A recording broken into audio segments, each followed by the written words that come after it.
Texas is gearing up for what could be its largest surge at the border as 60,000 migrants are expected to reach the state within just the next few weeks. One former border official sounding the alarm on where they're coming from and what's driving them to the U.S.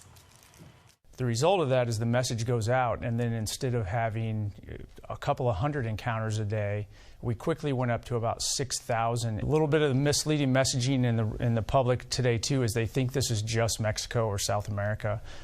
Border Patrol caught people from 150 different countries coming through Mexico into the United States. The real thing that's changed is the focus on border security in general and acknowledging that border security is critical to Homeland Security. The messaging has changed. Thomas Feely is a former ICE field office director for Buffalo, New York, and he joins us now. Good morning to you, Thomas. Thanks for being here. Good morning, Ainsley. Thanks for having me. Well, what are your biggest concerns? You have so much experience with this. What are your concerns?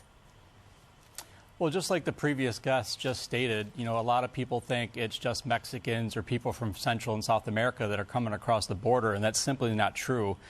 A ton of terrorist people, people who are national security interests are coming across the border, and we just don't know who they are. We don't know where they're going or what they're up to, and I can tell you right now, I've talked to some people yesterday and this morning.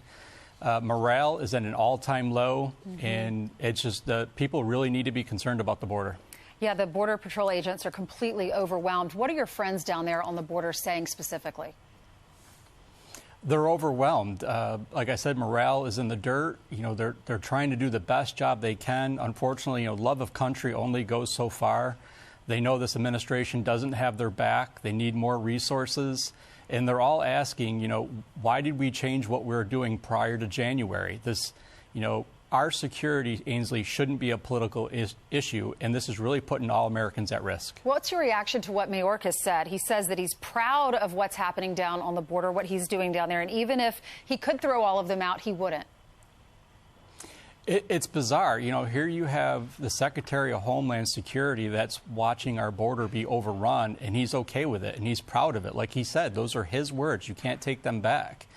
And it's just, we see on TV the illegal aliens crossing the border, but what you're not seeing is the amount of drugs like fentanyl that are killing our kids and our brothers and our sisters, and it's rolling across the border, and it's sad that nobody wants to do anything in this administration. How is this all going to play out in the next election? Because if you talk to some critics of Joe Biden, they feel like they're being taxed to death, they're being told what their kids are learning in school, they're being told they have to get vaccinated, they have to wear masks in schools, yet these illegal immigrants who Joe Biden wants to put through college for free on your tax dollar dime, they just feel completely abandoned by the administration. How's this going to play out in the election?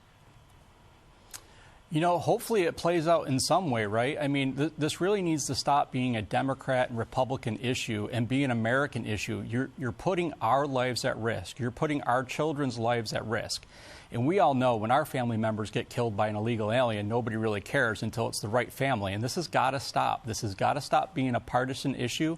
It's got to be taken seriously. The Democrats and Republicans, somebody please stand up for our country, secure the border so we can take care of letting the people that need our help into the country. Because, Ainsley, right now, the fact is so many illegal aliens have entered the country since January. ICE ERO, who's in charge of finding these people and making sure they go to court, will never catch up. What about Afghanistan? I mean, it's taken over by the Taliban. Are we worried? Should we be worried about Taliban trying to get through our southern border? Absolutely. I mean, one of the bases in New Jersey is where we're sending the Afghans to be vetted. And, they came across terrorist individuals there that were, of great concern to why they got here and how they got here. And I think the numbers were, out of all the Afghans that came into New Jersey, only 3% of all of them were actually translators and helping our government. So, here we're just exporting horrible people into our country and turning a blind eye. That is so scary, especially when we read reports. It's being reported that some of these refugees are being able to leave these bases or these posts and take Ubers and go out into the rest of the country. Right. And, most Americans that I talk to, because I'm one of them, we get it. People want to come to the country. We want them to do it the right way. We have the Statue of Liberty. We'll help you with open arms. But we've got to have a way to stop people who don't belong here and that are only coming here to do us harm. We got to get them out of the country.